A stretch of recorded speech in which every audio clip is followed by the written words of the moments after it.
launch platform. All personnel, their launch platform.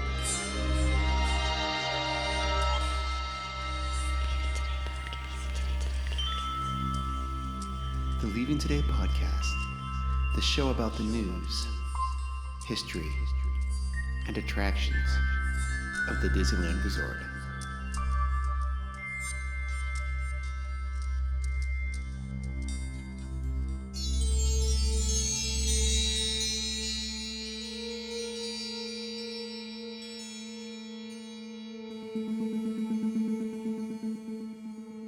Well, come on, Wendy. Let's go. But where are we going? To Neverland. Neverland.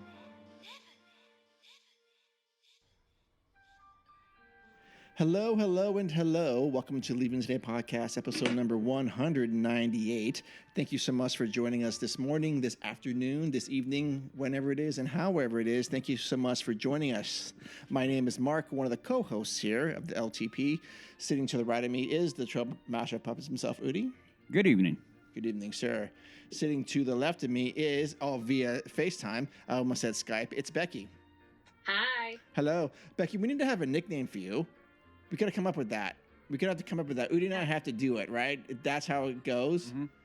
Nicknames, you're not LeBron. You don't get to choose your own nickname. Oh, you don't get to choose your own nickname.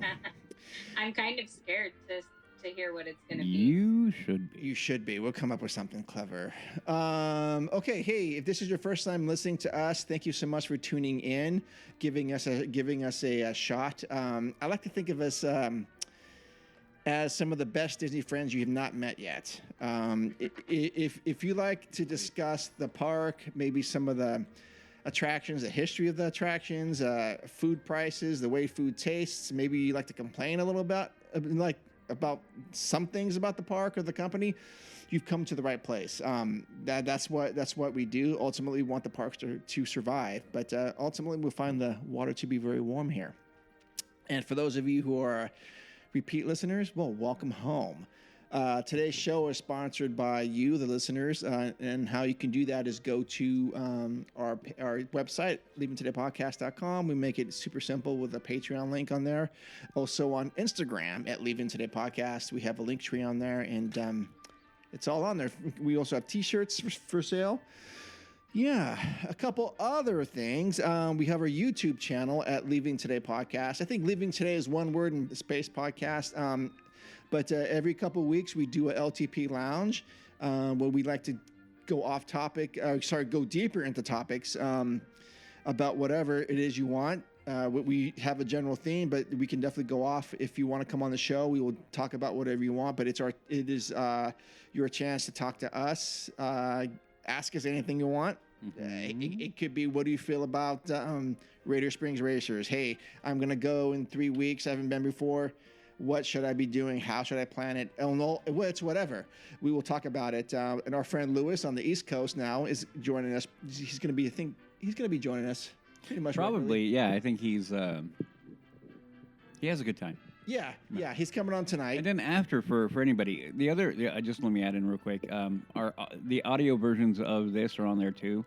So if you're like a YouTube person, then you don't like listening to another app or podcast, this is on there too. Yes, in audio only version. But after our last one with Robbie, I think Lewis is like in a life debt for us. With us.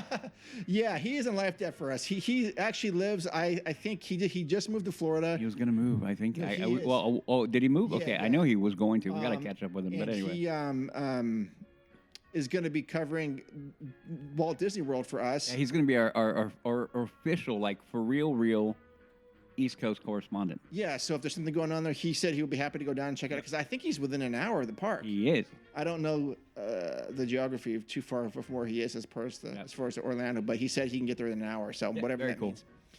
Also, we're working with Interactive Realm. And last Friday they had their first trivia night. I hopped on that thing. It was pretty fun.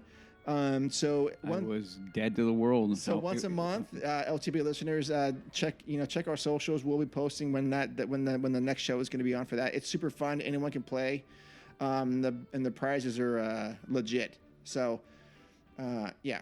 Good job, Jason, getting those done. I supplied quite a few questions for it. I'll probably do more. But anyways, that is that.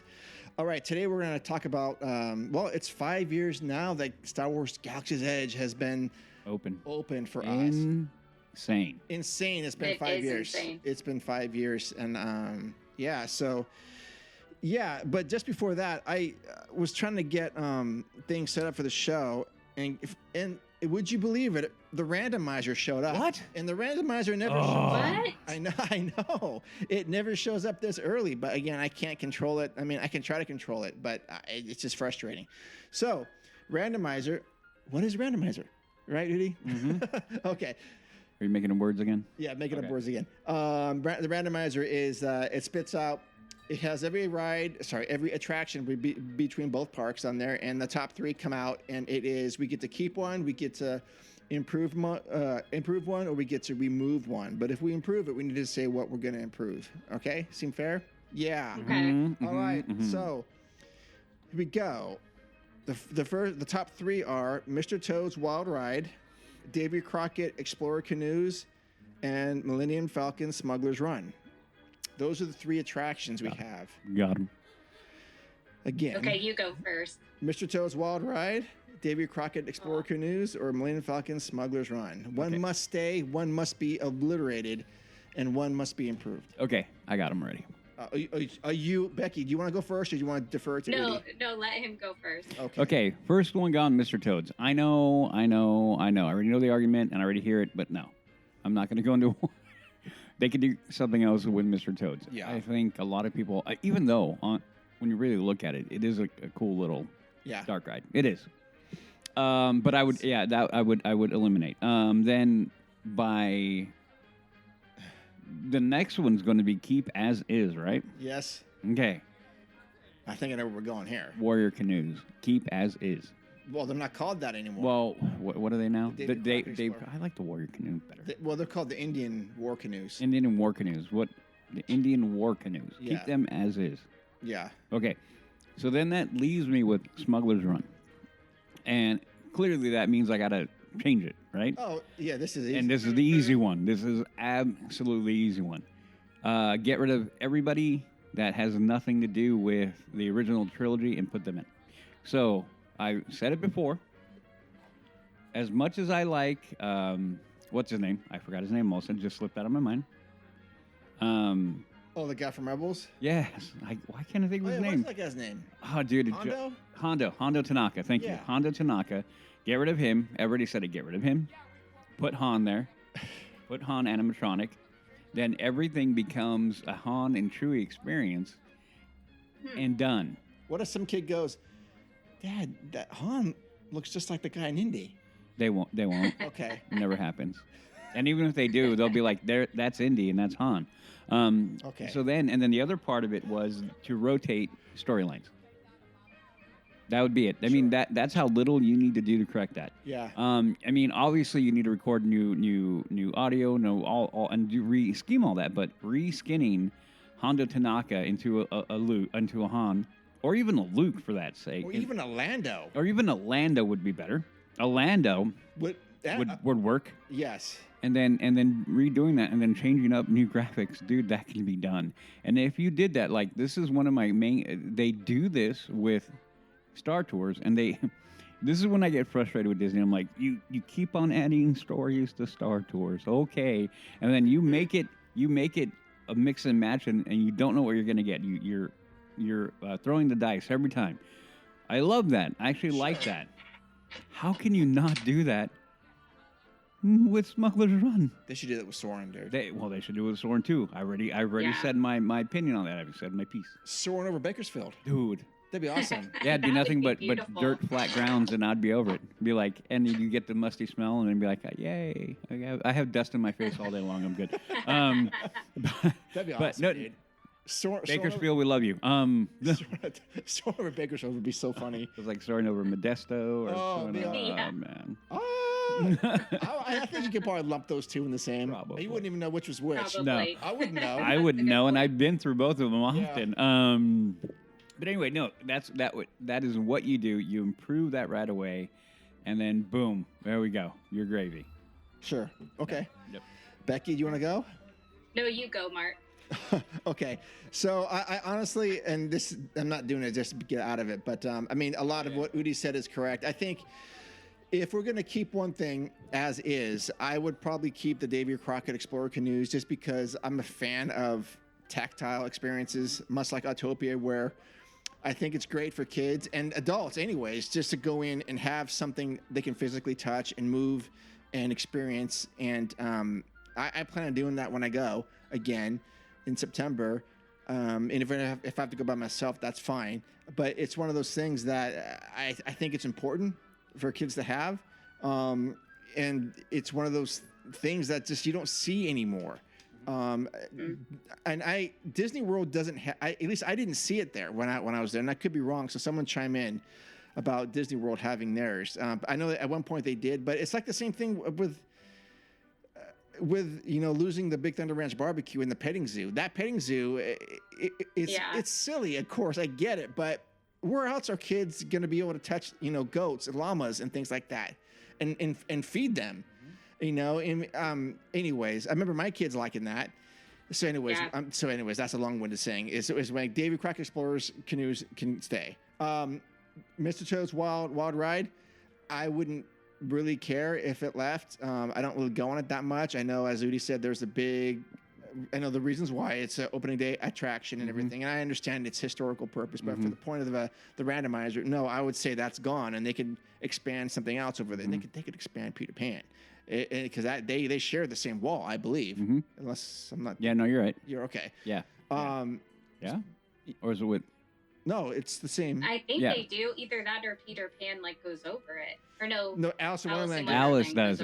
That's where I'm like, no, Alice goes over it. But it must back into Peter Pan on the end. It has to on the back end of it. Yeah. Yep. So I would rather say they just extend Peter Pan. If they did that and made it infinitely longer, I'd. Yeah. Yep. So then that goes to that is going to leave Smuggler's Run, and like Udi said, just have us have different missions, and that line would be jammed up. Because I'm sure, I bet you right now, Udi, like you can look. What is it? Sunday at 3:00. That thing's probably 35 minutes, maybe. It's my guess, 35, 40. Stand by looking. Okay, and that thing should be probably an hour because of. Well, I'd be curious. What's longer, Star Tours or Smuggler's Run? Get some new missions in there.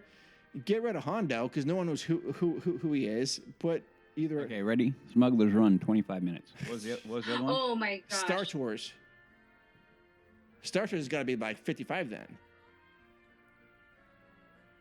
30. Seriously? Wow. It must be a slow day. It must be a slow day. It's been a slow month, but I won't go there. Well, I think only the one Magic Key can go this month.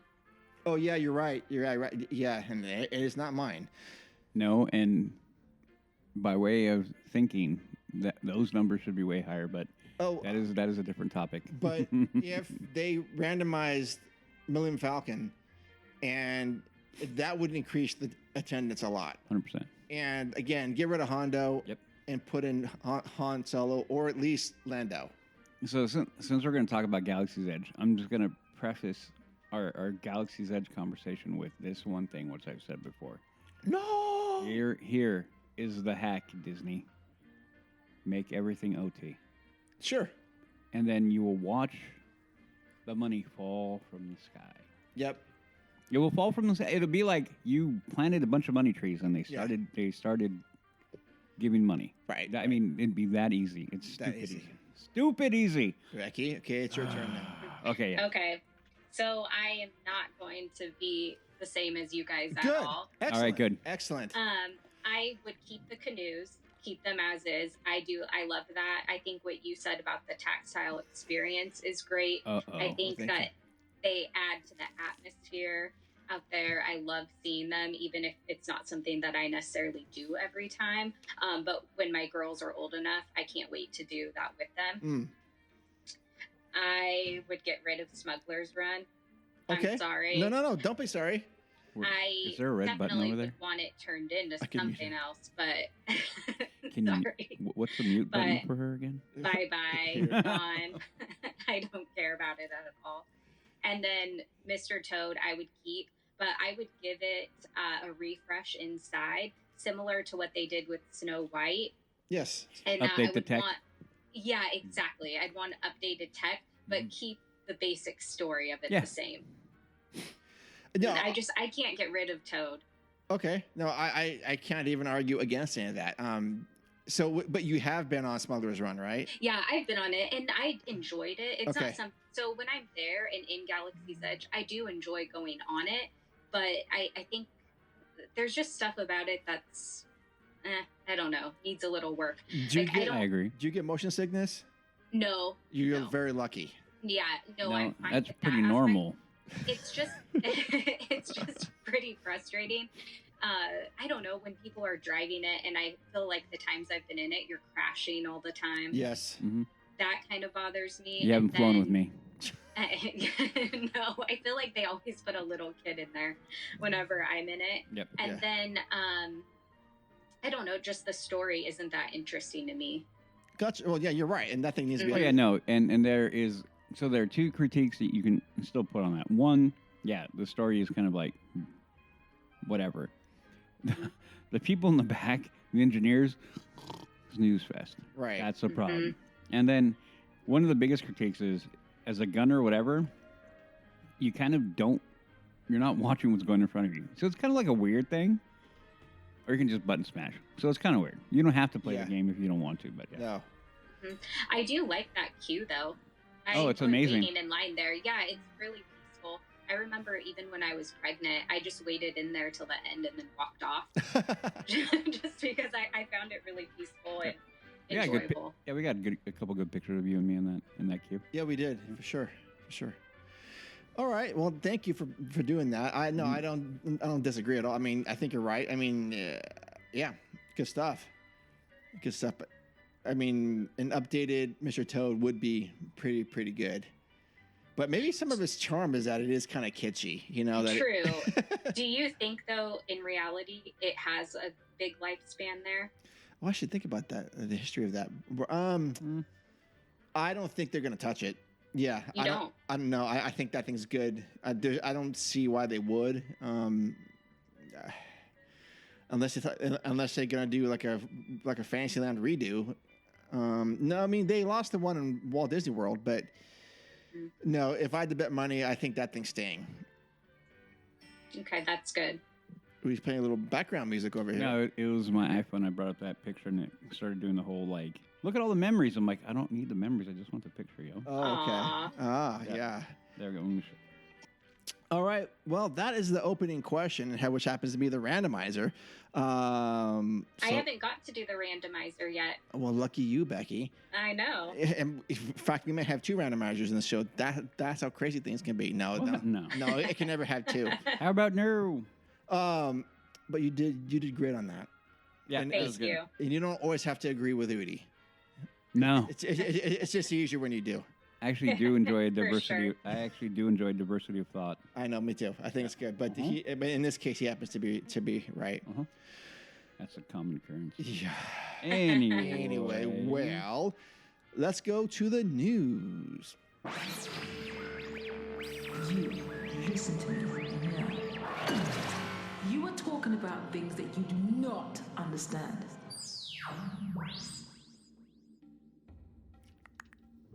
Okay, so first news item. Well, we have to start off with a sad note. I know. Yeah, and this came shocking news was shocking. He's 95, but still very, very sad. Disney songwriting legend Richard Sherman dies at age 95. With brother Robert, he wrote Chim Chimney and Supercalifragil. What is that word? Supercalifragilisticexpialidocious. Yeah. It's a Small World and dozens of others. Richard M. Sherman, the prolific composer, lyricist, who with his late brother Robert penned some of Disney's most popular songs, including the ones we just mentioned, from the 1964 classic Mary Poppins. He died last Saturday at the age of 95. The Burbank-based entertainment giant announced. That was, I guess, his agency. Richard Sherman was the embodiment of what it meant to be a Disney legend, creating along with his brother Robert, the beloved classics that have become a cherished part of the soundtrack of our lives, Bob Iger, CEO of the Walt Disney Company, said in a statement on Saturday. From films like Mary Poppins and The Jungle Book to attractions like It's a Small World, the music of the Sherman Brothers has captured the hearts and generations of audiences. We are forever grateful for the mark that Richard left on the world, and we extend our deepest condolences to his family. Sherman died at Cedars-Sinai Medical Center due to age-related illness, Disney said. Sherman was born in New York but moved to Beverly Hills with his family in 1937, where he later attended Beverly Hills High School. He majored in music at Bard College and later served as a conductor for the U.S. Army Band and Glee Club from 1953 to 1955.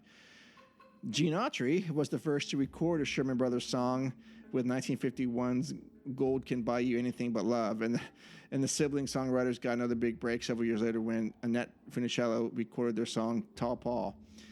That tune, which peaked at number 7 on the charts, caught the attention of Walt Disney, who hired the Sherman Brothers as staff songwriters for the Walt Disney Studios. They wrote songs for feature films including The Absent-Minded Professor, Parent Trap, Summer Magic, Mary Poppins, Winnie the Pooh, and the Honey Tree, The Jungle Book, The Happiest Millionaire, The Aristocrats, and Bedknobs and Broomsticks. They also contributed music for a number of theme park attractions around the world, including There's a Great Big Beautiful Tomorrow, The Tiki Tiki Tiki Tiki Room, and It's a Small World.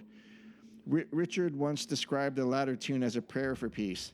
Richard is survived by his wife of 66 years, Elizabeth, son Gregory, and grandsons William and Matthew, daughter Victoria, Wolf, son-in-law Doug Wolf, and grandchildren Mandy and Anthony, also survived by his daughter from her previous marriage. Yeah, so again, very sad news that Richard Sherman passed away. He seemed like a wonderful person. I would have liked to have met him, however unlikely. But and it's just one of those links to the past that we just weren't ever going to get again. And now there's really like a handful of left that really worked next to Walt. When I mean a handful, it's like 5.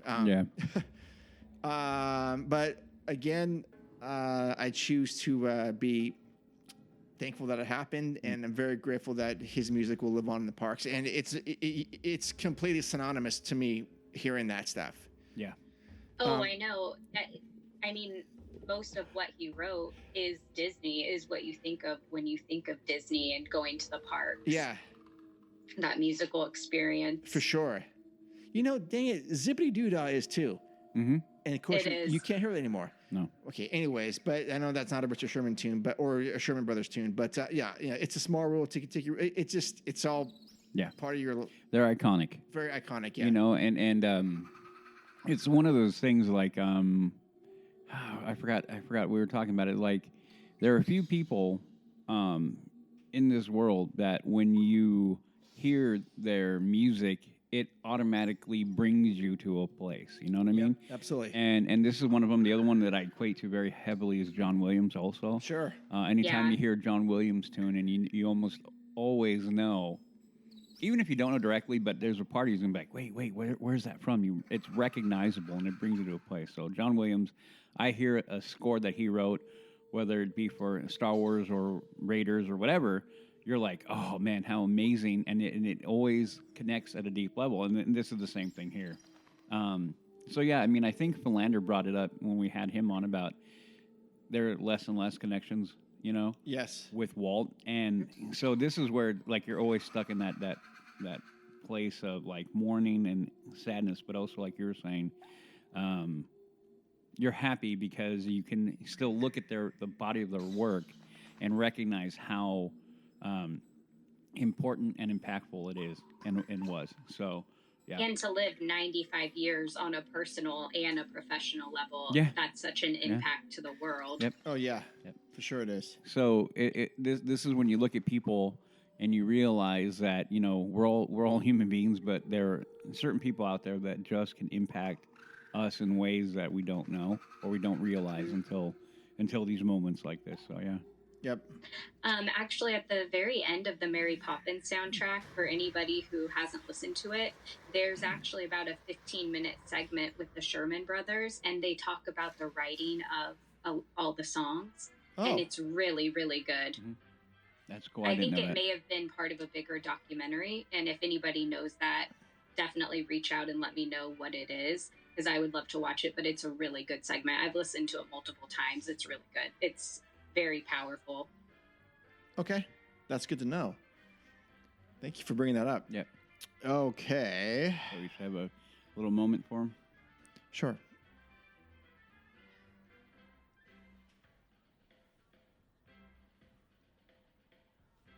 Okay, there we go. A little moment of silence. Yep. So to follow up with that cheery news, next news item is Disneyland will close another attraction, restaurant, and Galaxy's Edge entrance.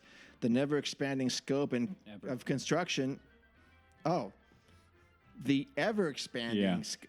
The ever-expanding scope of construction work on the west side of Disneyland will grow even wider in early July. Construction work on the new Tiana's Bayou Adventure ride will force Disneyland to close another attraction, shutter a popular restaurant, and restrict access to returning nighttime spectacular and 3 themed lands just as the busy summer season begins. Davy Crockett's Explorer Canoes will close on July 8th due to construction in Critter Country. Hungry Bear Restaurant will close on July 8th as well for kitchen refurbishments as part of the overall renovation for Critter Country. The restrooms on the lower level of the restaurant will also be closed during construction. That is horrible. I'm not done yet. I know. The closure of the bridge in front of Tiana's Bayou Adventure on July 8th will cut off access to Star Wars Galaxy's Edge via the Critter Country entrance. Are you? No, I'm not kidding. I'm not joking on the show. The Frontierland entrance to Galaxy's Edge will remain open. I assume the Fantasyland will. I mean, there's no reason for it not to. Yeah. Reopening days for Davy Crockett's Explorer Canoes, Hungry Bear Restaurant, and the Critter Country entrance to Galaxy's Edge have not yet been announced. The latest closures during the many Adventures Winnie the Pooh attraction and the Briar Patch and Pooh's Corner gift shops that have already been closed as part of the Critter Country makeover and conversion for Tiana's Bayou Adventure. Lewis's Critter Club will take over half of Pooh Corner closest to the former Splash Mountain log ride, while Ray's Braves will replace the Briar Patch shop. The new Princess and the Frog Flume ride will open later this year, along with the rest of the attractions and shops in Critter Country. So, wait a minute. The only additional thing is the New Orleans the New Orleans Square train station is also going to be closed until all this is done too. Right. So, I guess this is July 8th. They've got D23 coming in August. Yeah. Like a month after that. Like a month. Mm-hmm. What are they thinking? They're with not. this?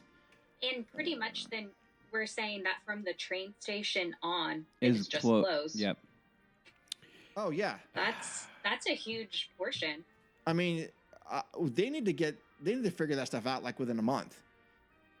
I mean, they're not going to. I mean, you don't think they're gonna open Tiana's Bayou by D23, do you? No. I think there's it's gonna no way. I think it's going to be mid-September, but they know that it's going to be probably park capacity for those 3 days. No, in the middle of summer, it won't be. It won't be. Why not? Because enough people are going to see this and you be think like, it'll no. Stop them?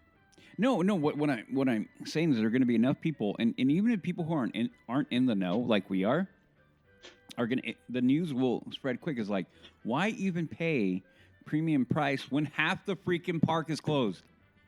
Right. Mm-hmm. Yeah. No. Like, and this is the thing that pisses me off, because these kind of things are stupid.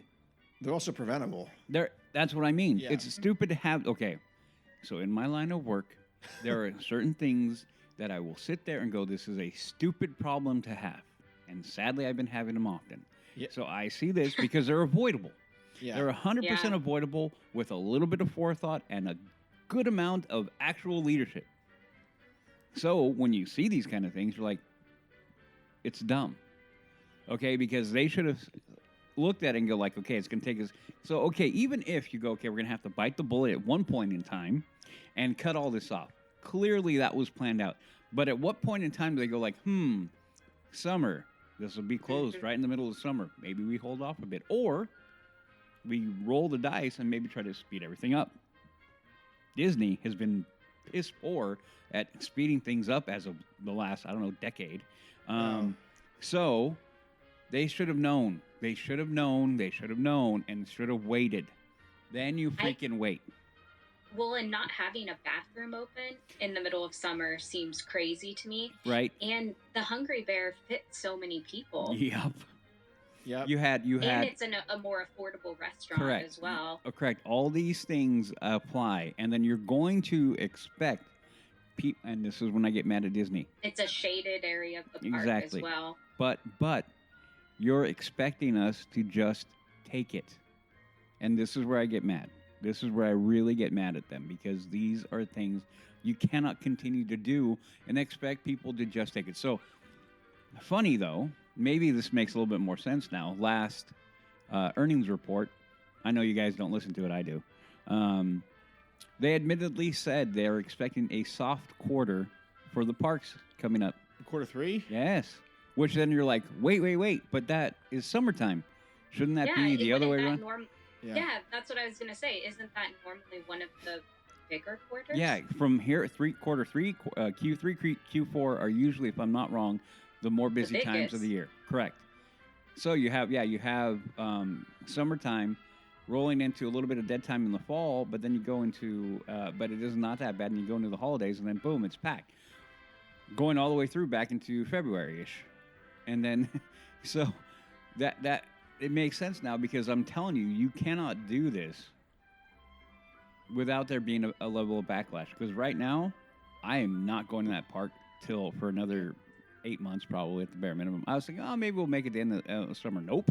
I'm going to say next spring, you're going to go with me. Yeah, probably. I'm going to have to wait till all the way, because I want to go sooner than that. But when I read it, I'm like, no, I'm not going. But yeah. The thing is, they say July 8th. Okay, the Halloween season starts like mid to late August now. There's just no way that this is going to... Well, I don't even know what the extent of the work that they're doing, but... See, that's what I don't understand either. One, I don't understand D23 not having the park perfect with everything going on. Yep. I mean, that is one of the biggest conventions. It's not even every year. People come from all over to attend that. They do. Why would you want your presentation not to be good? Exactly. No, you're... And then going into, I mean, the Halloween season is bigger than Christmas now. It's so popular, at least very close to it. Yep.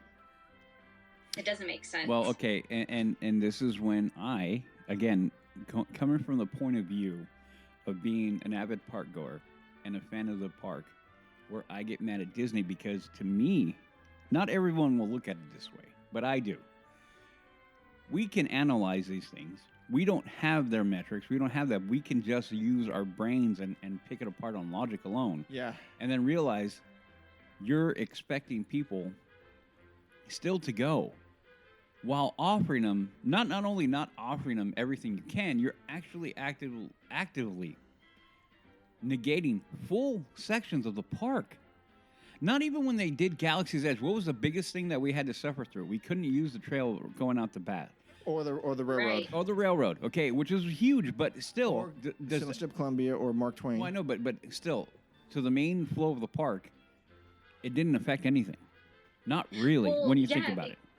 Because also, only having that one entrance into Galaxy's Edge, that's going to be super congested. Well, it's two. It's two. But the point still is that one, you're getting rid of Critter Country's the best entrance in. That's subjective. I know that, but still being said, you cannot do this exactly when you. I just don't. No, it doesn't make sense. Unless it's going to be maybe it's going to be for like 2 or 3 weeks. They're going to do this. Well, and here's the thing, though. Maybe it is going to be 2 or 3 weeks. But I mean, think about the picture that we posted for the last show. When we talked about it, they have ground tore up. I don't know what they're doing there. Again, without knowing the full scope of the plan, that can get done really quickly. Okay, believe it or not, a lot of people don't know that concrete work can be torn up one day if it's cleaned and graded. Oh, yeah. Within a week, it's back. I mean, it can be quick, okay? It can be really, really quick. But the thing is, we don't know what's going on. Retheming of Half a Pooh's Corner, plus anything else, the refurbishment inside of Critter Country or Country Bear, that's going to take a minute, okay? Country Bear? I mean, Hungry Bear. Sorry, Hungry Bear. Hungry Bear. Refurbishing that kitchen probably means they're going to take out some of the hoods, blah, blah, blah. That's a lot of work. Yeah, that's a few weeks of work at the bare minimum. Okay. So I don't see why they would be closing all that off unless they're doing major work and they have to close that off. So because if not, why don't you have a walkway going through? Why can't you do something? Mm-hmm. So that's why I'm thinking it's major work. I don't know why they wouldn't have done that 2 months ago. Exactly. I don't. I am starting to wonder if they're going to do some sort of preview for D23. Honestly, I think you're giving them too much credit. Okay. I really do. It's making me feel sadly. like it's kind of a big. You mean Tiana's Bayou Adventure preview for D23? Yeah. Nope. I'm starting to think that because to me it feels like a big FU if I'm paying all the money to go to D23 and all of that is closed. Okay, this is where I'm going to tell you Disney doesn't care. Disney Corp doesn't care. They don't care. And this is why I'm irritated, because this to me is a huge sign that they don't care. Again, this is where they're coming back to us, the Disney faithful, and saying, take it. Take it. Take it, take it, and be happy. Be happy with the crumbs you're getting, even though we know full well what that park is like when it's fully operated, and hasn't been like that in 5 years at the minimum. So, no. Disney, during that time, they were offering... Are they offering the 30% off hotel deal? I don't know. I'd have to go back to that. I never took them, so I never paid attention to that kind of stuff. I'm just thinking, like, if I was going to go in July or August now... Well, I'm not, but it's like, okay, you got to deal with Phantasmic at night, and there's no way out. There is no way out. Oh my no, gosh. I mean, I just wouldn't go. Actually, you know what? My parents are going right at that time. Really? Well I'm going to look. I think they're there right at that. Yeah, they're leaving on either the July 5th or 6th. Have them change it or go earlier. No, they're going to be there July 5th or 6th? And I think they're leaving up to the park. I think they're actually going to the park during the week, the day it closes. Oh. They better go earlier. Tell them now. Send a message like, hey, go earlier if you can, because they're going to shut down. Blah, blah, blah. I'm telling you, man. Mm-hmm. And anybody who hears this, who's been thinking about going to the park, don't. I mean, I don't often say this, but I'm going to say it right now. Don't go. Don't go. Not at least not wait until they open some of that back up. Yeah, because it's going to ruin your day. Yeah, if this is like mid-August, like when D23 not a big deal, and they're still doing it. Well, no. Okay, I get where you're going with that. Go ahead. Then it's going to be trouble. Isn't D23 the first weekend? Or am I wrong? It's the 10th, 11th, 12th, or something. Okay, so so they would have it would literally be a month later. Yep, and you're gonna. I mean, again, going with the track record that Disney's been giving us. Yeah, I'm not faithful. I'm faithful that they'll get it done and it'll be fine and everything, but I don't think I don't see them finishing this in a timely manner. I just don't. You just don't. Yep. Okay. And which is crazy to me. It's crazy. Well, okay. Next news item is Phantasmic is back, mostly. Woo. It's been just over a year since the 55-foot tall, fire-breathing, Maleficent dragon figure set itself on fire during the performance of Phantasmic at Disneyland. And last Friday, fans packed viewing areas around the rivers of America to watch as the show returned for the first time during a 13-month hiatus. Disney had previously announced that the dragon would not return for this version of the show, and that Phantasmic would instead feature an all-new finale. The park also brought back the fan-favorite Peter Pan sequence, which has not been seen since it was replaced by Pirates of the Caribbean scene in 2017. Oh, okay. Mm-hmm. If you're willing to spend the money, there are several ways to get preferred viewing for Phantasmic. Dinner packages are available from $35 to $99 and higher per person, and offer you a spot to sit on the ground and catch a show. Another dinner package lets you watch a show from your table at the Riverbell Terrace, but the view may be somewhat obstructed depending on where you're seating. That's exactly right. At the top of the spectrum, you can always book a VIP tour, like with Flander, and request reserved seating for the show. For those of you who would rather save the cash, there are standby viewing areas which offer a great view of the show, but require you to show up at least 2 hours in advance to hold your spot. Yep.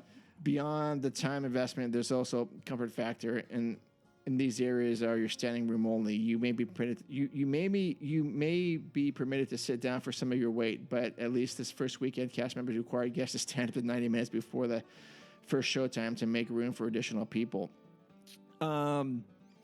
Yeah, I was watching the live coverage on the Friday, and I think at like 4:30, people were lining up around the river for a 9 o'clock show. Yep.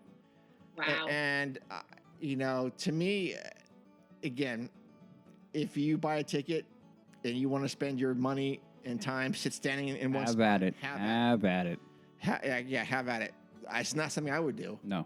But in but they're not letting you like lay down blankets like they used to. Yeah. Which I'm glad they don't like doing that. And so when the show's on, they're not letting you sit for the show at all. It's just standing. Mm-hmm. I don't know what they're doing. That's what it sounds like. That's what it sounds like. Okay. That is different. Yeah. I mean, well, no, they have you stand so that they can you can make room for people to get in. Is what I think. Yeah, but once you're standing, you're not going to sit through the show anyway. Yeah, because there's someone standing in front of you, sort of thing. So I guess the gist is if you want to go to this, maybe get a dining package. That $35 one, I know it's from I think it's from Rancho, and it looked like it was pretty good. Oh, I didn't even see that one. Yeah. That would be a good meal. I think it would be worth paying for the River Bell one. As long as your seats were good. Yeah. Yeah. I know before they couldn't guarantee you to have seats out there. What was that? When I went, not this last time, but the time before, and I was talking to them about the package, they said even when you book it, they wouldn't guarantee you to have seats out there to see the show. Oh, geez. I didn't. It was kind of just a first come. Oh. Wow. No, thank you. No, thank you. Then what are you paying for? What's that? Then what are you paying for? I don't know. And and that could be totally different now, and I didn't actually look that package to know. Okay. Gotcha. So I don't know the details of the show really to get into that. No, and I don't either. I do want to say something though. Oh, I haven't watched it yet, but I am excited to see it. I love Fantasmic. I was excited that they brought Peter Pan back. I love that. Oh yeah. But I was a little bit surprised. Were you guys at all? Just because I've been hearing so much talk about negative towards characters within Peter Pan. Oh. Well, okay. Which I don't agree with. Okay. But So let me go into that real quick. One, no, I wasn't. Sorry. No. I wasn't surprised about that at all. Honestly, because Peter Pan, it is timeless. Okay, it is a timeless story, and problematic, Udi. No. Okay, so let me get there. I will get there. Okay. So, so no, Peter Pan will never leave the park because again. It is ingrained, and again, this is when you go to the beauty of timeless storytelling. So I wasn't surprised at all. I mean, I was more surprised that they put. I mean, I kind of see why back in 2017 when they put in the pirates thing because they were trying to keep it new, blah blah blah. But at the end of the day, Peter Pan is going to supersede anything that pirates in the lore of worldwide storytelling. Were they trying to tie in like a movie promotion for Pirates of the Caribbean? I don't think so. No, I know. 2017. I don't know. Oh. Well, I liked the pirates part. Or I don't know. I mean, I didn't hate it by any means. It was cool, but to me, Peter Pan makes more sense because it's an animated classic. You're going through Mickey's dreams, imagination, and I think that was the only non-animated right. But part. And seeing this is what I'm saying that Peter Pan. Goes to a deeper level than any Pirates movie does. As much as I enjoy the entirety, for the most part, of the Pirates franchise, but no. And then I want to touch on the Tinkerbell thing real quick. For a lot of people who don't know, there is a group within Disney, and I forgot what they're called because they should be irrelevant, but they're not. If anybody doesn't know, a group within Disney, yes, and I It want. is within. It is within Disney. It is. You mean like employees? Yes. Oh, I thought you meant like one of those gangs. No, not them. The ones that roll around in the vest. Well, we need to do that, by the way. We do still need to do that. We need to come with a. We're the LTP. We're the family. Just call it the family. No, but it needs to be like vicious. It is the family, but then we put them with guns and guns. family. Yeah. Oh my gosh. Yeah. Anyway, There you go. But anyway, and I believe that the group is called the Story Matters group. Okay, so if you guys, that group, yes, they are a Disney specific group, and for whatever reason, Disney listens to them, and they have recently coined Tinkerbell as problematic. Right. And I don't feel that this is going to last very long because Tinkerbell is not problematic. She is iconic. It's because of her body type, right? That's what they said. She's too, and I quote, too body positive. Really? I don't understand. I don't exactly. Understand okay, so this is my point. This is where I go to it. Most people are going to go like exactly like you guys. Huh? Like I know what they meant because again, I backstroke through this nonsense all day long because it's one of the things that I find fascinating on this. Oh no, I know what they're trying to get at, but they're grasping at straws. Yeah, no, but that's what I'm saying. So most people are gonna be like, no, because Tinkerbell is iconic. Okay, iconic. Tinkerbell. She comes in. No, the fairy dust. No. So anyway, I think it's idiotic. I think it's stupid. But anyway, so if you guys don't know, I'm not gonna go into it. It's just. It feels like it's just trying to find something to complain about. There you go. So nothing is worse than a group formed to fix problems that don't exist. No. Which makes sense. Then no, they're trying. Hold on. It doesn't make sense, but they're trying to find problems to solve. Exactly. So they have to justify their existence, so they'll always find a problem. But anyway, because if they fix all the problems, they're out of work. You guys. Yeah. See how that works. But anyway. Well, I wish they would find someone else other than well, no, okay. Tinkerbell. So the reason why I'm bringing and even mentioning or someone, right? Huh? Yeah. No, and so this is why I'm bringing it up because it's going to take more people like us who listen to the show and go like, stop. Yeah. And don't buy into it. Tinkerbell. We all know what Tinkerbell is. We all understand she's a companion. She's a good spirit. She's a fairy. Yeah. Mm-hmm. The embodiment of positivity and helping, okay? I don't know how they could go. So again, just don't buy into it. Keep on going through. And if you guys are Tinkerbell fans, support Tinkerbell. Yeah. Go buy the merch. Go buy anything with Tink on it. Boom, go buy it. That will give the big thing to Disney going, oh, yeah, no, Tinkerbell makes it too much money. Get out of here. Anyway. So no, going back to the show, I'm glad that they brought back Peter Pan. Not surprised. Yeah. I'm sad that they're saying they're not going to bring back Murphy, but I'm like, but yeah. We will see. I'm going to leave that one as a two yet to be determined whether or not they will. Right. They're saying no, but I say never say never. Exactly. Never say never. Yep. No, Jess reached out to us about this, right? Yeah, and she was talking about it, and I'm trying to remember. We should have had her come on and give her like review. We still can. Yeah, because did she watch it? She did. She hasn't been there yet, and she said we both asked her like, hey, when are you going? And she's like, it's too far, so she's not going to go for a minute. But in true Jess fashion, she said she was crying through most of it. So that's probably true. No, it's 100% true. I know her well enough to know that. We should call her and have her come on the show. Oh no, we'll talk. And she's probably working. But she anyway, work on Sundays. I have no idea what she does. She does work on Sundays. Okay. So yeah, but we should see. We'll ask her. Yeah, you should ask her, and I'll try to watch it. Yeah, no, I mean, and I could give you guys.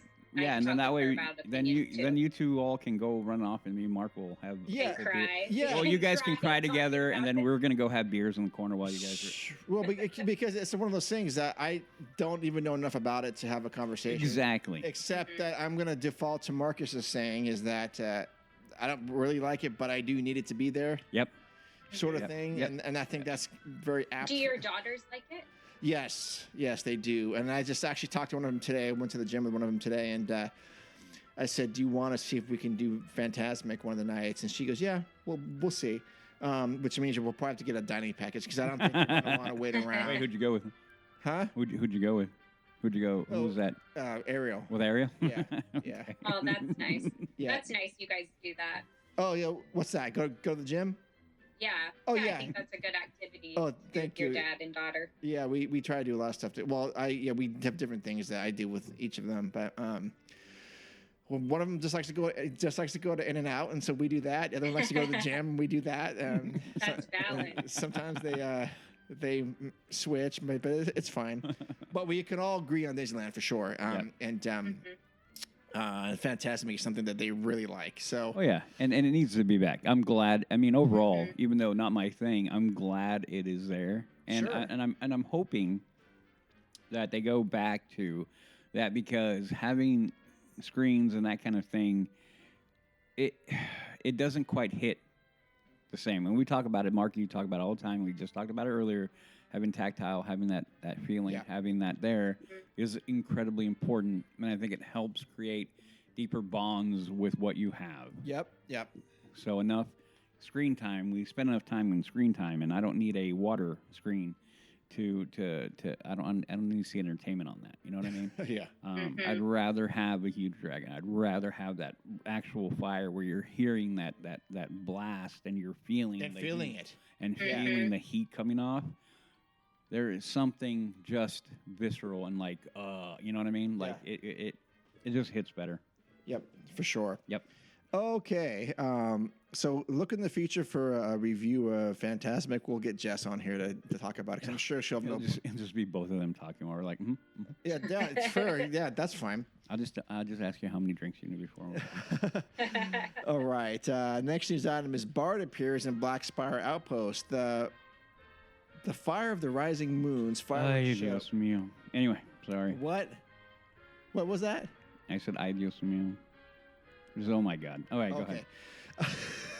The fireworks show debuted in Star Wars Galaxy's Edge at the start of the Season of the Force promotion, and thankfully it is not going anywhere when the celebration ends this week. In fact, last week Disneyland enhanced the nighttime show with the addition of the new R1 series astromech droid named Bard. The new droid alone isn't worth a trip to the Black Spire Outpost, but Fire of the Rising Moons is absolutely worth your time. The show takes advantage of the unique location of Star Wars Galaxy's Edge in relation to Disneyland's fireworks launch system to present a completely different show with a Star Wars soundtrack. When viewed from the Black Spire spaceport near the Millennium Falcon, you get a totally different perspective. The lower level viewing area is small, and you are likely to get whacked by a lightsaber if you're not careful. So I prefer to watch from outside Docking Bay 7. I know exactly what they're talking about. Yeah. And it's said that the personal droid, Bard is said to be the personal droid of Tohan Leigh, the storyteller known as the Lore Weaver, who narrates the opening of Fire of the Rising Moons. Were to understand that, I guess it's League? League? Yeah, I don't know. It's a made-up character.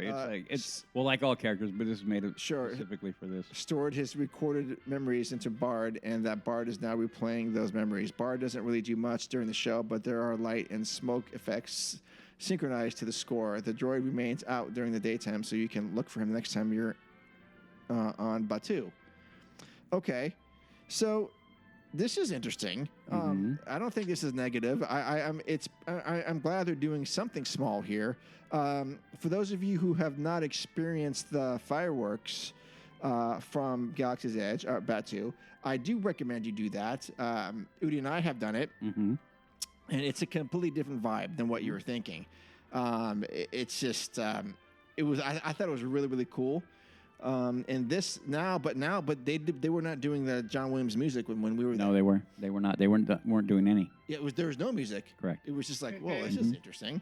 But now I'm very curious about this to see how this goes. Yep. So we did on more than one occasion tell people, if you had the opportunity to watch the fireworks, to watch it from that vantage point from Docking Bay 7. We made it a point to go watch it from there at one of our trips. Yes. So yes, the view you get from there, and I'll just reiterate it. The view you get from that side, is amazing. It is really cool. You're closer than you feel closer. Now, you have to look at Disney and go like, applaud you, good job. You're actually incorporating OT music. Oh my goodness. Oh yeah. So it only took you 5 years, Disney, but you figured it out. Okay, you figured it out that, hey, maybe we should introduce some of this stuff, because this is what people connect with when they connect with Star Wars. As much as you want it to be the new stuff, it's not working. It's not catching. So I'm glad. I'm really glad that they're actually taking advantage of it, and they're also incorporating John Williams music because, like I mentioned earlier, there are a few composers out there that hit at such a level. And you're going to tell me, I'm going to tell you this right now, when we go and we catch it there and I hear that John Williams score, if they hit Princess Leia theme at any point in there, I'm going to get emotional. I'm going to get emotional because it hits, to me, it hits so deep into my childhood and my psyche. And I know I am not the only one. There are so many people who feel the same way. And so I am extremely glad they're actually taking advantage of this. Now, Disney, that's the baby step. You dip your toe in the water. Keep going. Keep going. This new droid, you know what? It would have been way better if it was R2. But hey, we'll take at least the droid and you trying to do something with it. Yeah. If it would have been R2 saying, hey, I remember blah, blah, blah, blah, blah from this planet, and this is what happened, and this was something else that happened on one of our adventures with 3PO. Or better yet, have both of them up there doing it. Exactly what I was going to go with. You have if you would have been not this other character telling the story weaver, no, it would have been C3PO telling the story. Like, remember R2 when we did this and da da da da? Boom! Gangbusters, explosions, everything. Everybody's in love with it. Everybody loves it. No, that's a solid idea. Because that is a show right there. That's a whole show of itself. So this is when I get mad at him, like, Disney. Almost there. Almost there. Like, yeah. You're throwing for that bullseye, and you hit that 20. Only a single 20, though. You didn't hit the double or triple 20. You got there, and you got points, and you got a good amount of points. But with that one change, game over. People will be packing out like crazy. I would be able to, like, I will actually stop and watch this, and I would make it a part of the routine to sit there and watch that. Sure. Yep. So, I mean, for those of you who, like, are only going to go for, like, one night, I would still recommend going on Main Street for the fireworks if that's your jam. Yeah. But if you are privileged enough to go multiple nights, try to go to Galaxy's Edge. 100%. Yeah. I'm not even a Star Wars fan, as you guys know, but I've seen videos on Instagram, and it looks amazing. It is. It even gave me chills. It is. It's amazing. And like I said, adding. I think we streamed live. Didn't we stream live there? I don't know. Maybe. I feel like we did. I think we did too. Because I feel like we was did. like, you guys gotta check this out. Yeah. Yeah. No. And again, the fact that they added like OT music with John Williams' score. And I'm going to tell you, more people are going to connect with that. They're going to actually begin, if they do that, they're going to wind up, people are going to begin connecting Galaxy's Edge with literal Star Wars. Yeah. You know? Just keep it going, Disney. Keep it going. You're working in that direction. Keep it going. Oh, shit. I don't think about what you said, but if they had C-3PO and R2 up there talking about stories or adventures synced with fireworks. Yeah. Oh, my God. Well, you think they would know that because look how popular Star Tours still is. Okay. Oh, yeah. So. Holy cow. That would be, I mean, I would go to that. Yeah, no. So think about it. There is an actual scene in Return of the Jedi. Yes, there is.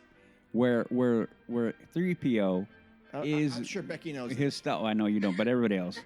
If you guys have go watch that movie. Becky, go watch Return of the Jedi. Yeah. Anyway. But there is a literal scene, so you can't tell me. This is already established that C-3PO will tell stories. Yeah. You don't need to create, and this is why I get mad at Disney. Like, stop trying to push the new Star Wars. I get it. You wanted to. It's not working. It hasn't taken. It's been 10 years now. Let it go. Let it go. Wheel back around. Come back to what people really like and what you're trying. Stop forcing this, and then you will see. Like I said, money falling from the skies. Let it rain. Let it rain, guys. What were you saying? No, like, dude, you're right. Like You're 3PO and R2, dude. Then the fireworks are going. People's heads would be exploding. No, dude, you're spot on that. I can't believe we don't have that. It's easy, Disney. It's I never thought freaking about easy, that. Disney. No. Okay. It's easy. It's easy. It's easy. I do. Oh, I wish they would listen to me. Like, God, dude, that would do it. Okay. Because C-3PO and R2 are literally the only characters through all the movies. So if they even want to make that argument, it's like, You're no, right. they're through all of them. You're right. So Yeah. there you go. There you go. Good Lord, you don't need to. Wait, are they through the new ones too? Yes. Yep, they're episode 1 through 9. 1 through 9, only characters. Wow. You're right. Only characters that are. No, literally almost the characters I think through almost everything. They're not in Rogue One. They're not in they're not in Solo, but the main Skywalker saga, yeah. Yeah. Anyway. Right. Easy money, Disney. Easy money. All right. A couple last news items here. Downtown Disney District launches official Instagram account. And I think that's an important news topic. Yeah. I'm glad that they have it. I encourage you guys to go follow them at Downtown Disney. And you can keep in touch with them. And I don't know, you can DM them and share your thoughts with those guys, who's ever running that. I can see Mark your DMs. Yeah. Oh, yeah. I have a lot to say about Downtown Disney. Angry DM. No. Punching the phone as he's. Well, no. There were times when I felt that way. Why does it cost so much to eat that? No, I get it. I get it.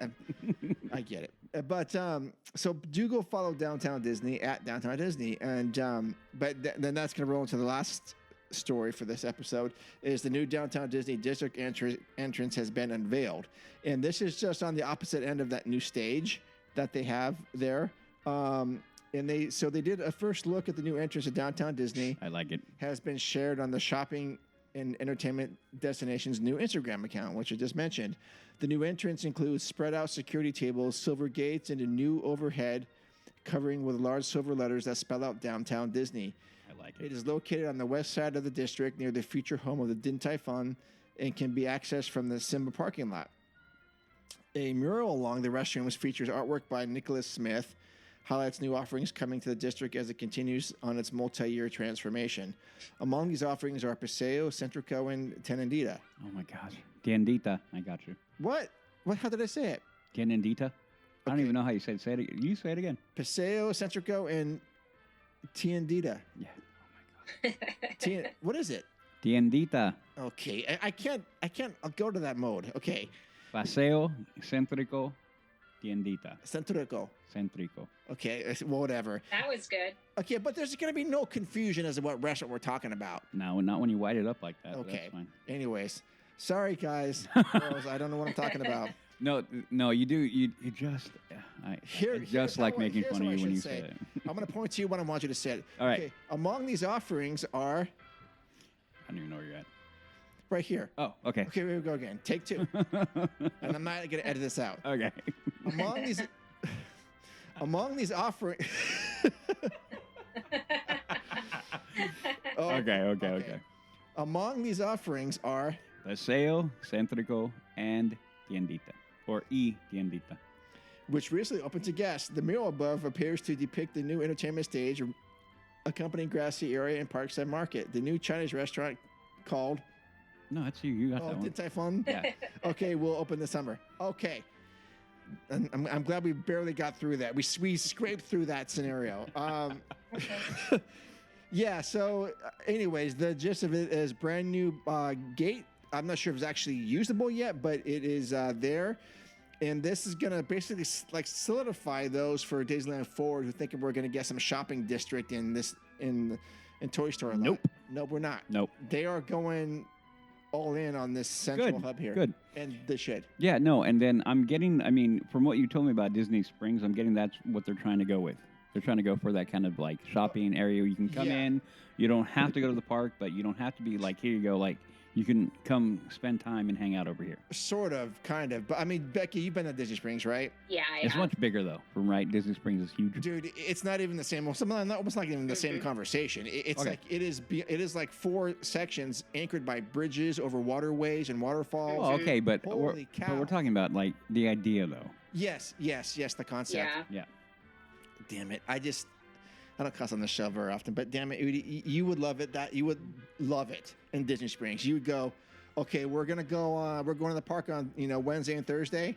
Let's meet on Tuesday night and let's meet on Friday morning because we're going to get a drink. We're going to do this. I mean, whatever you want is there. Yeah, I believe you need like an entire day just to spend there. Yeah, absolutely.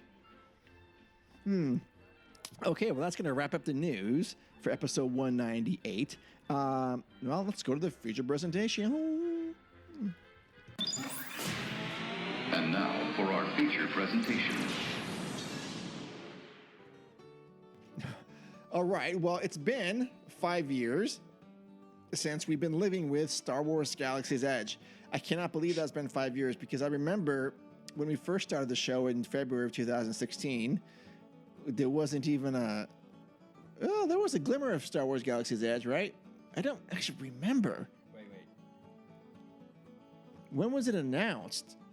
2004, 2006. Oh, probably 2016. Probably summer 2016. They had D23s when they announced it. And what I can recall is that we speculated for several years as to what this was going to be. I threw it out there onto our Instagram to get people's reviews. We got 5 people that had mentioned something about it, about how do they feel about Galaxy's Edge now that we've been there for 5 years. All right.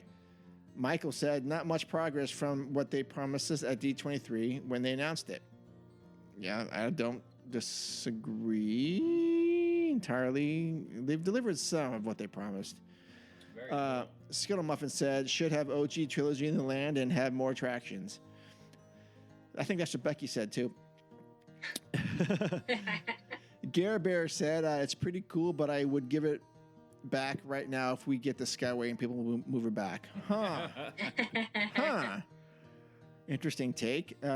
Margie, we were there a few weeks ago and got to experience the fireworks at Batu. Loved it. Yeah. Awesome. Oh, good. amazing. See, look at that.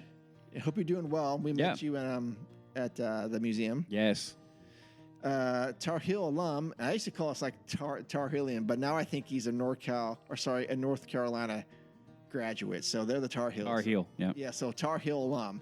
Tar Heel alum. Yes, not Tar Helium. Why didn't you correct him, Tar Heel alum? Yes.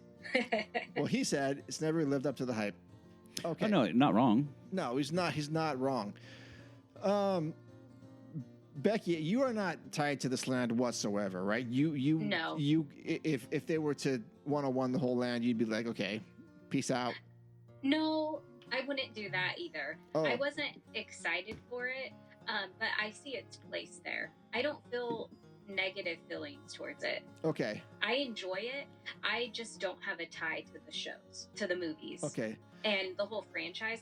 I'm not really into, like, I guess I consider it like sci-fi, spacey stuff. Mm-hmm. Yeah. I'm not as into that. I'm more girly. Not saying you can't be girly and like it, but I'm just more into princesses and I don't know, all that that kind of stuff. Okay. That's just more my vibe, or like more romance type thing. Sure. You know, like, I don't know. I guess I'm basic, but you're not basic. That's not basic. It's more trad. Yeah, but would you say it's More trad. Traditional. Yeah. Nothing wrong with that. I'm definitely more traditional, but I see its place there. I see there's a big following. My husband loves it. I mean, when we've gone into the land, he like goes crazy. It's like he's the first time we ever went, which was in 2019. He was like 7 years old going through it. It's amazing. I know the feeling. Yep. Yeah, and it's beautiful. I enjoy being over there. You know, Becky, I love it. I actually like the land a lot, but and I remember saying this back when they announced it, I go, if they had chose to expand Fantasyland and made it like some sort of, you know, enchanted forest with these other IPs that we don't ever get to see, like Robin Hood, I would have been equally stoked. Yeah.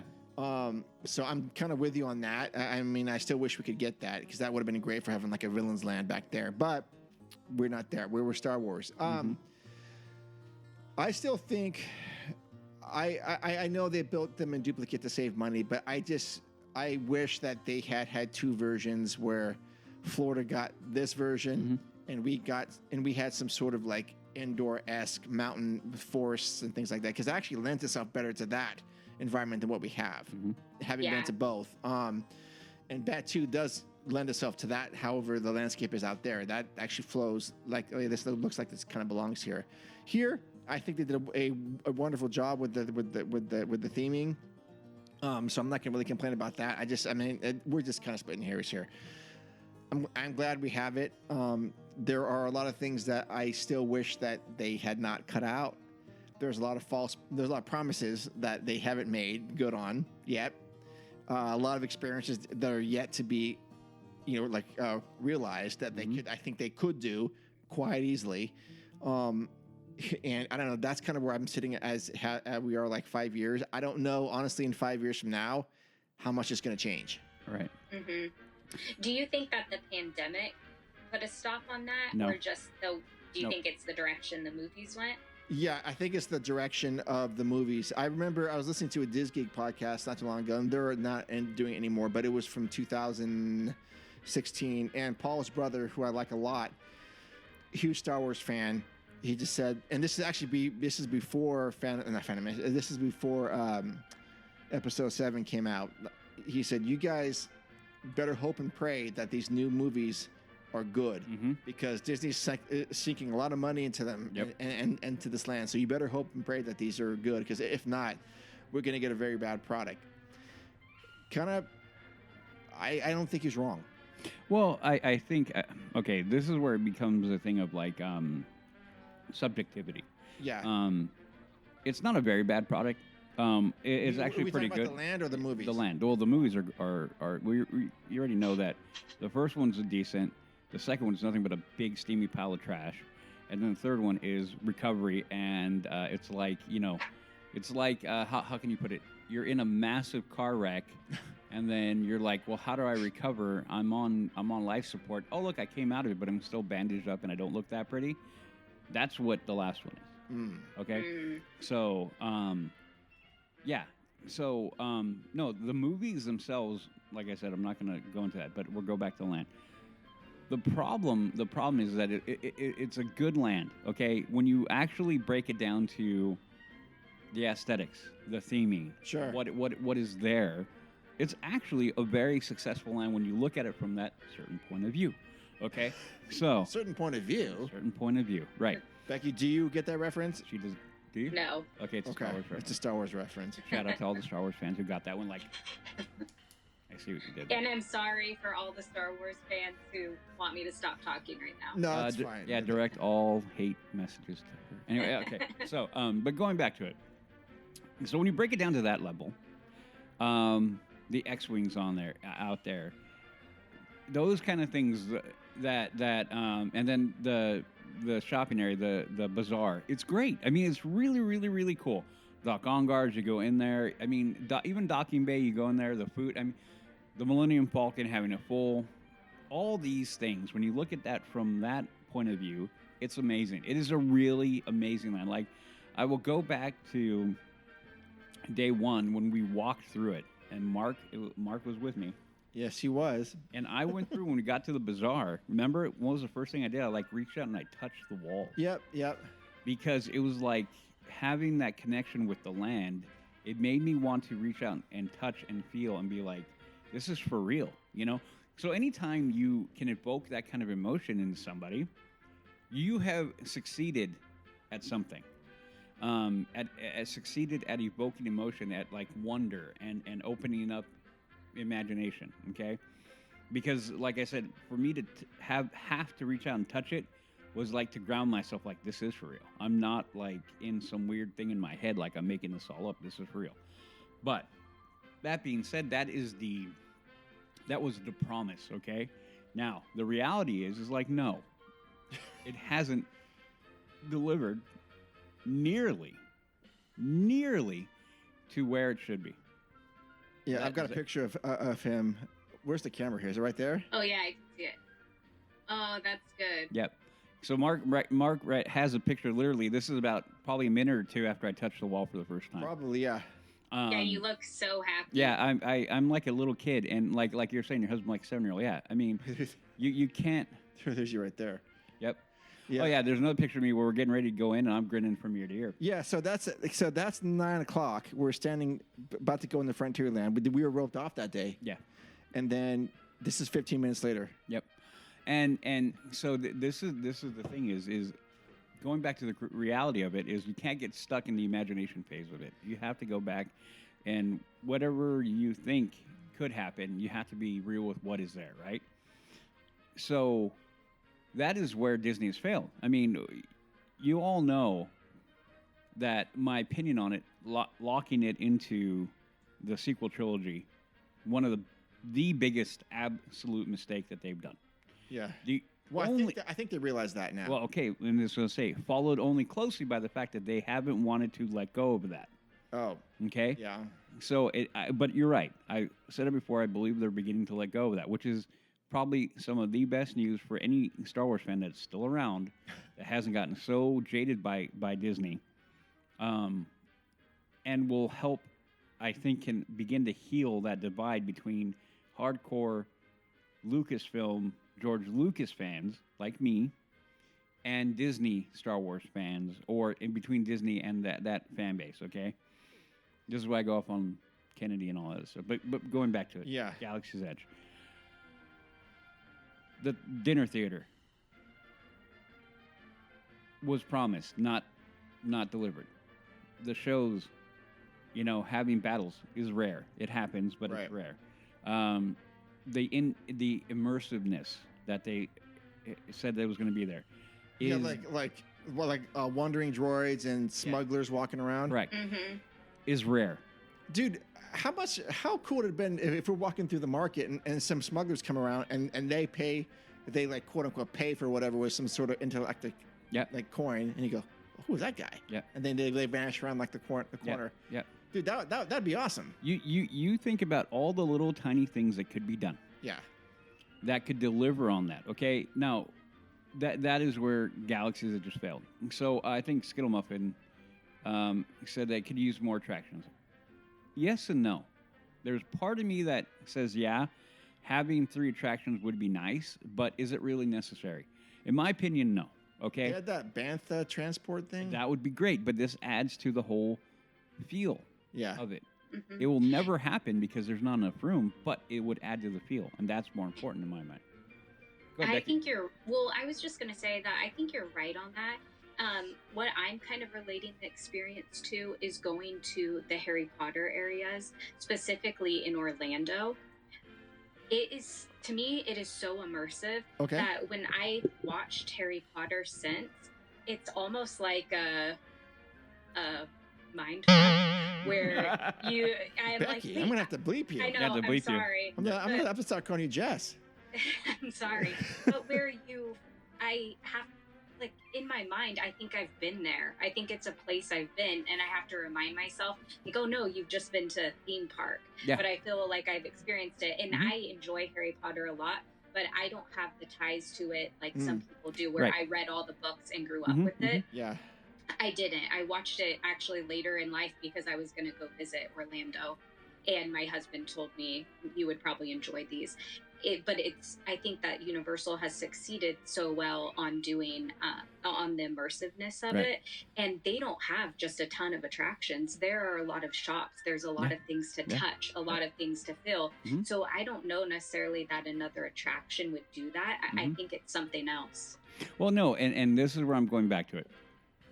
What you're in your own way, you're highlighting exactly the problem that Galaxy's Edge has, okay? Because what Universal did with Harry Potter is that they didn't carve out a whole other area. They went into the existing world and said, we're going to be inside the existing world. So that's where Universal did it right, okay?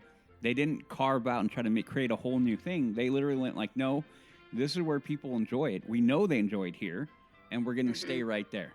So for you had no problem. And most people, I haven't been to one, but I've seen plenty of pictures like that. It's amazing because you create that form from watching the movies and stuff like that. So, again, Galaxy's Edge could have been that same kind of thing, and they tried to do that with the Millennium Falcon. There is an iconic piece that everybody who loves, and this is another thing that's across all movies, right? That they were hoping that people connect to. And we do. I mean, I will say this. The first time I turned the corner and saw that, I got emotional. I was with my brother and my nephew the first time they saw that. And even my brother was just stopped and just looked at it. And so there are certain people that would connect. But like I said, as the grand scheme of things, too many things in Galaxy's Edge are unrecognizable to the average fan. This is where their failure is. So it could have been good. It could have been really fantastic. And to be honest, it is good. In my opinion, what we're saying is we have a good product, but let's talk about how it could have been an absolutely amazing product. And this is the problem that this is where we are with Galaxy's Edge. It's good. It's fun. I love going in there. I enjoy it. I have a good time. Yeah. But I'm also very realistic and go like, it could have been, and very simply. And it still can. And it still can be. That's the crazy part. Yeah. With very simple, and I say simple because I know it can be done. Yeah. And the changes are simple. They're not cheap. No. But they're simple changes. But they have to let go of a certain amount of things. Mainly their insistence on landlocking it and insistence on pushing their movies.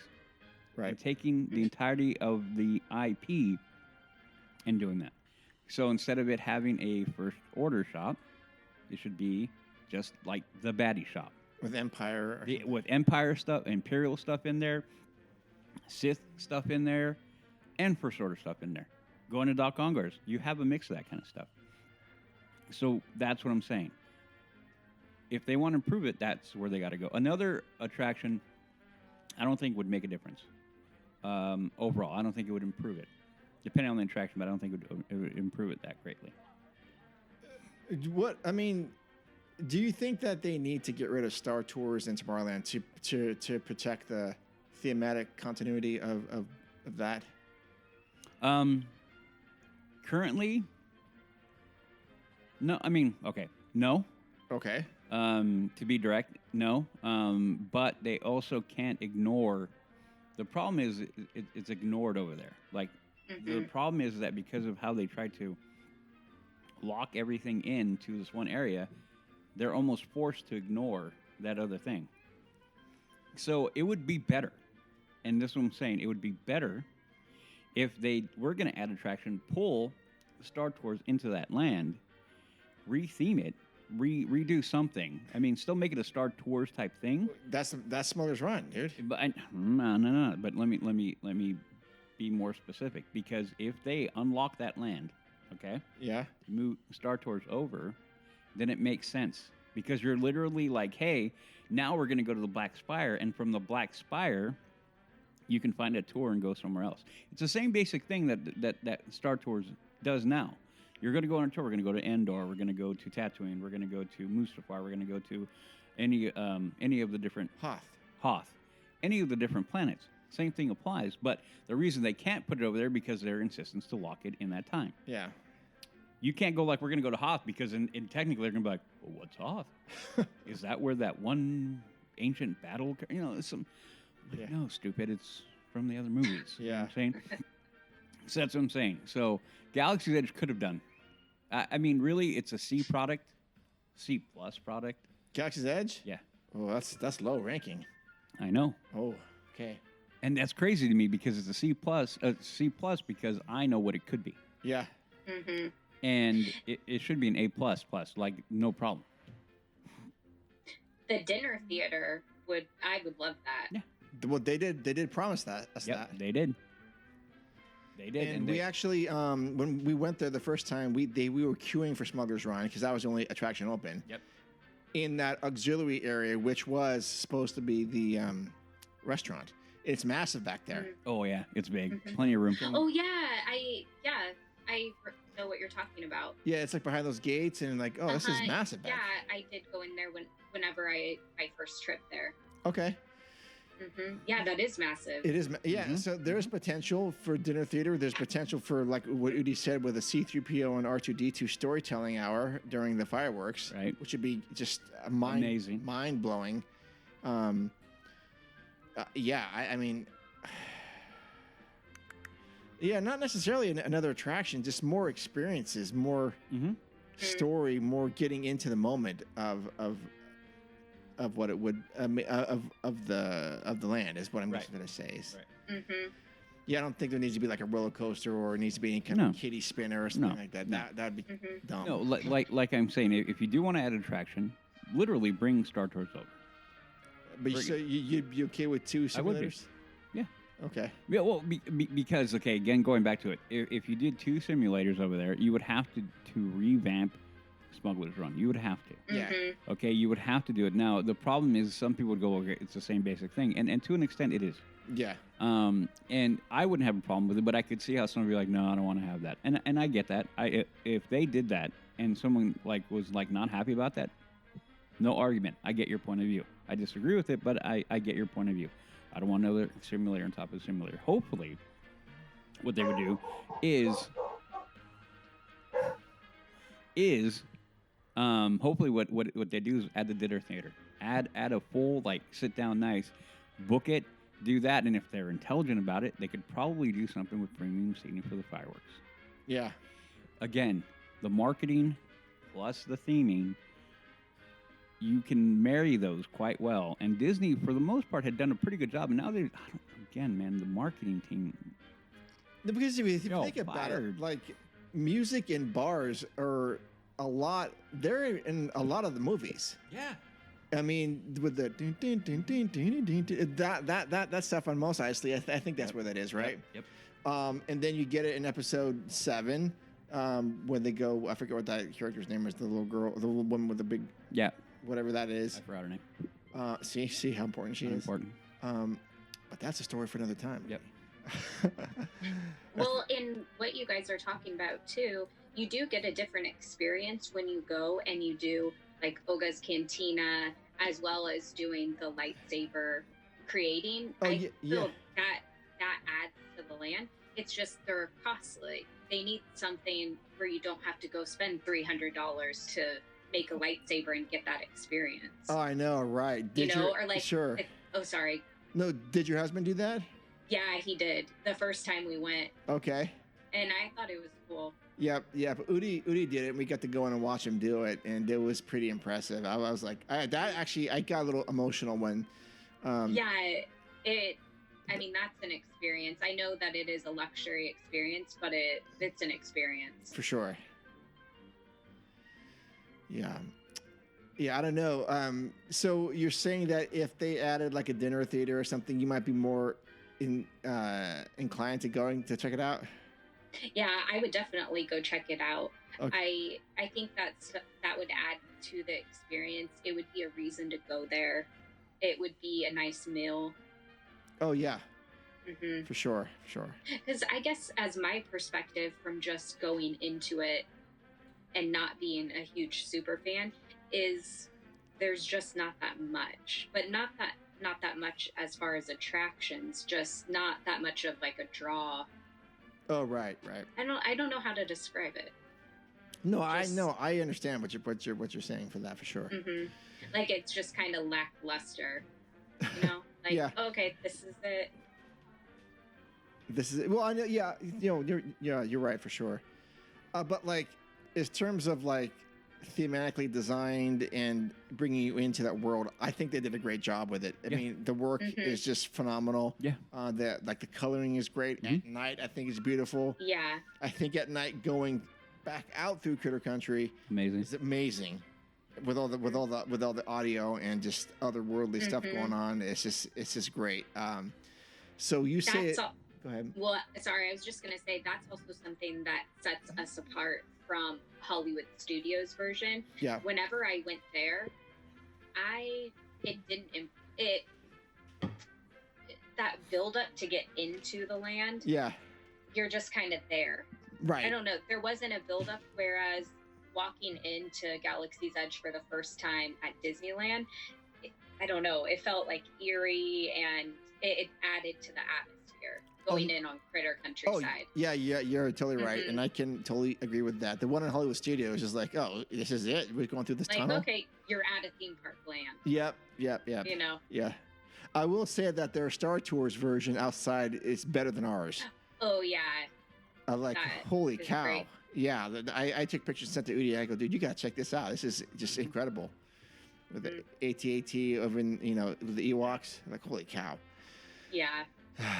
All right, so next, let's just do this real quick before to wrap it up. What do we think in the next 5 years with Star Wars Galaxy's Edge? Are we going to get anything that we're talking about? I I predict we won't get anything substantial. What I mean by that is no dinner theater, no new attraction. We're not going to get any of that. I think what we are going to get will be the unlocking of the timeline. Yeah. I think there's been plenty of things pointing. They've been playing with it. I think you're going to see it get unlocked because, and then with that, it will open up the flexibility and the just the sheer amount of choices you can. Because the one thing that Disney, the mentality when it came to Star Wars is like, look how much we have. We have a huge sandbox to play in. Agreed. Yes. Now, the problem with Disney is that they so far went to that far corner of the sandbox, they ignored the main part of the sandbox where most people have been playing. And they said, no, everybody, like, no, come over here. It's like, no, I'm good here. No, you need to come over here, but I'm good here. I'm happy here. I like it here. And they try to, skull drag everybody over there. Once they realize that isn't working anymore, which I'm saying I think they're going that way, they're going to realize, like, okay, we can't be there all the time. And we'll have some people go there some of the time, but we have to come back here because most of the people, the way to bridge the gap is to actually bring those people along. Yeah. Okay? Mm. And if they don't like it, don't belittle them over it. Just be like, okay, that's not for you, but we will still give you what you like.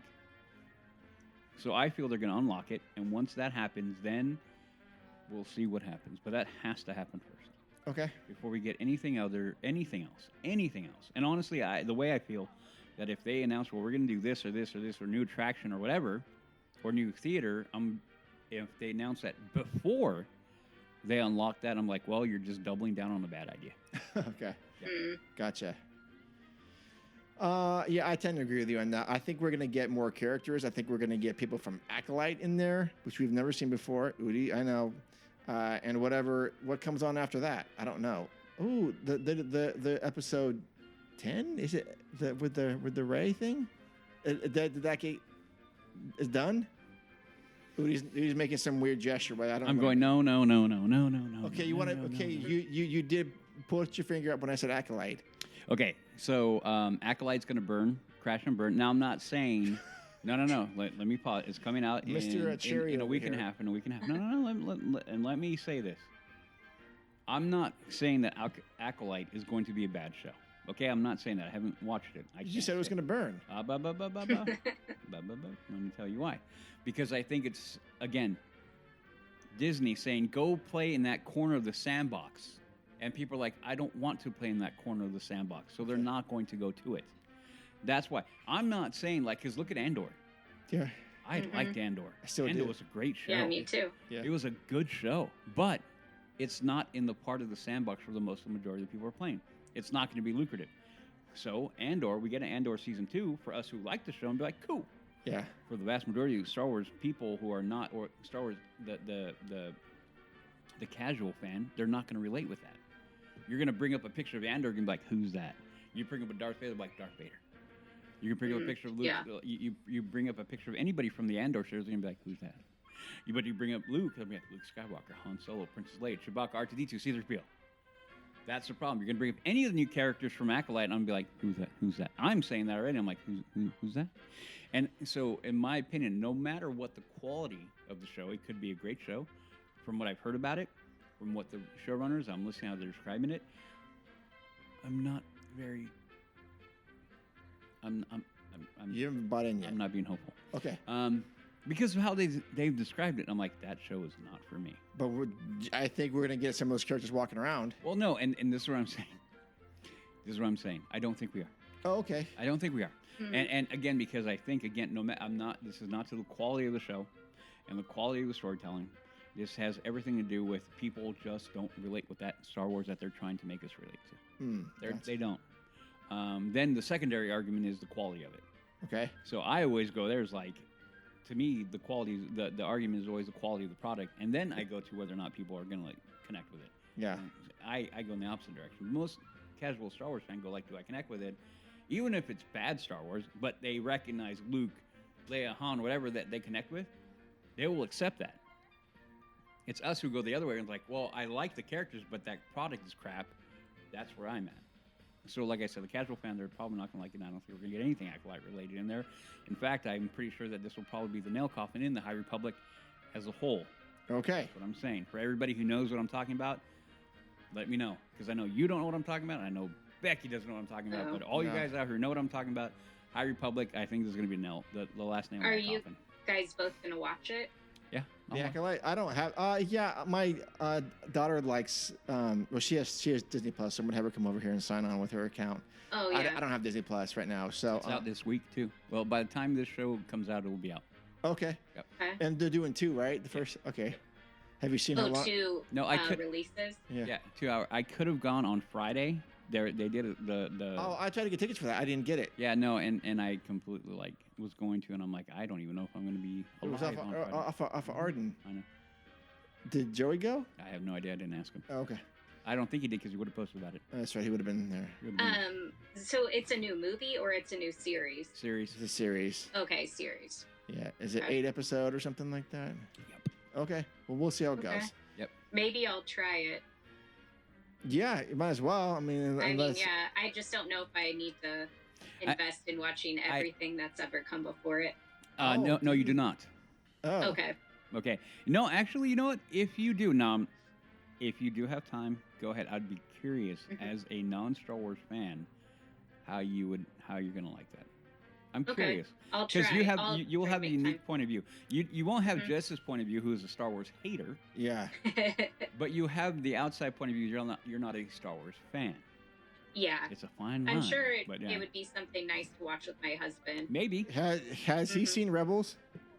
Yeah, I think he's watched everything. Oh, Rebels is the best thing that they've done. Oh my God, it's the best thing Star Wars. That and the last season of Clone Wars, some of the best storytelling Disney's ever done. Yeah, and some characters that you won't know at all from episode 1. You're thinking, who are these people? But Ahsoka Tano. But you're gonna go, oh my gosh, these guys are great, all of them. Ezra, that's where Ezra and Chopper come from. Correct. Okay. Yeah. You're like, who are those guys? Okay, those guys are some of the most interesting characters. So when you're off, and if you remember, ask your husband, have you watched Rebels? And he's probably going to say yes. Yeah, I would imagine. And ask him, what did you think of this? It's only 4 seasons. Okay. What did you think? And I'm curious because most people who have watched it, I would say 9 out of 10 go like, oh my gosh, so good. I just didn't want it to end. I know Mark. I'm like, watch him, Mark. Okay. Oh, and then he's like, oh my gosh. I'm like, yeah. It's great. Okay, so there are a few moments in the franchise that have made me just stop, and it's difficult for me to watch.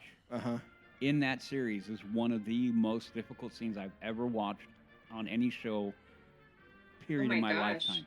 Yeah. I sat there, and you know what I'm talking about. Yeah, I know what you're talking about. And I'm like, I'm getting the chills because I know I have that scene burned in my memory, how it plays out, and Hera. Oh my ever-loving God, Hera. Yep. Anyway, that scene, like I get emotional right now. I'm getting emotional talking about it right now. He's weeping. Well, no, I'm not weeping. But it's one of the things. So ask him, and then if you have time, like definitely not for kids. Season 1, yes. Season 1, you could plop a little 5, 6, 7-year-old in front of it. Sure. Have no problem. Coming out of season 1, going to 2, 3. It definitely takes an adult theme. Yeah. It's still good enough for kids, but there are some very deep themes, topics that go into it. Okay. Yeah. Like Sabine and what happened with the Imperial, why and her family. There's family ties and Sith ties, and can you do that? If can you be bad for it being the greater good? Then and all these kind of things. I mean, so many adult themes in there. Yeah. That really pull it out from being a kid show. Anyway. Let's bring it back to Galaxy's Edge. Back to Galaxy's Edge. So I don't think we're going to have much going on in 5 years, except for some new characters. And the way they're going, I don't know, honestly, that I would be putting that much money into it at this point when they've got other things that need to happen, namely Disneyland Forward, namely parking lands, which is going to be basically parking structures for the next couple years, I'm guessing, and Avatar, and Tomorrowland. So those are the 3 things that... yeah.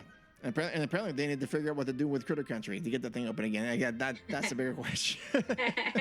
Yeah. Anyways, that's going to wrap up this discussion. Listeners, if you want to add your comments to it, just go ahead and do it on Instagram. We'll definitely talk about it. Yep. All right. That's going to wrap up episode number 198.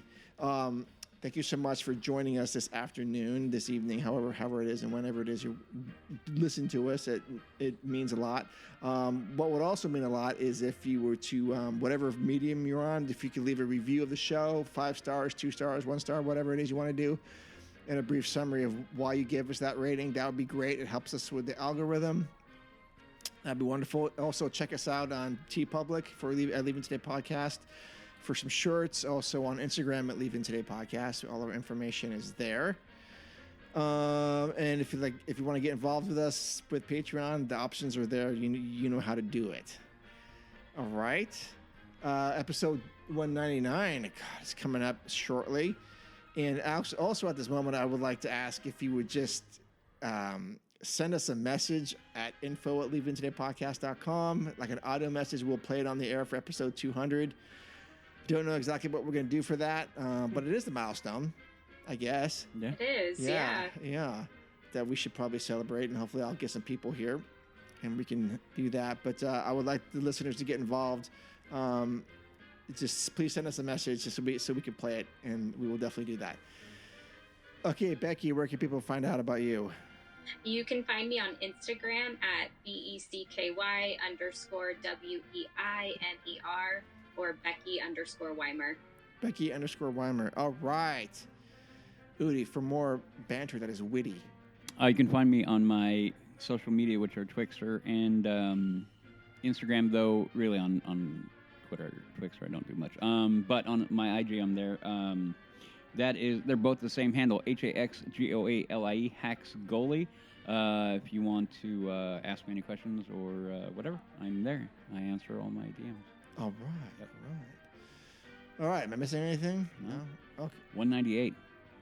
Yeah. Holy shit. Yeah. Crazy. I'm not gonna edit that out either. No. Thank you for everybody. Okay.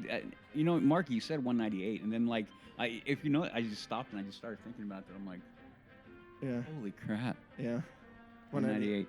And I'm just gonna go cheeseball and say I'm thankful, I'm grateful for all you guys who just hammer it out with us and just keep on coming back and being here with us, man. Mm-hmm. That's crazy. It is crazy. 198. It's been fun. Still having fun. It's still having fun. Yep. Okay. All right. So yeah, we'd love for you guys to get involved in episode 200, and that would be a great way to send us a message, an audio recording at info@leavingtodaypodcast.com. Yeah, that's the email. All right.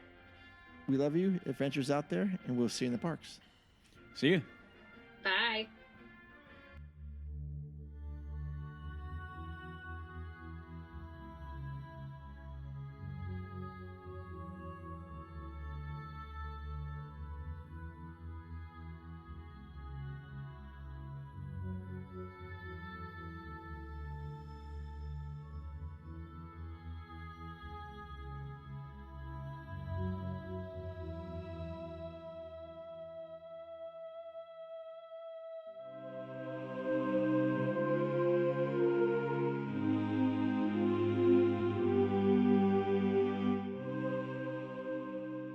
Cheers. All right.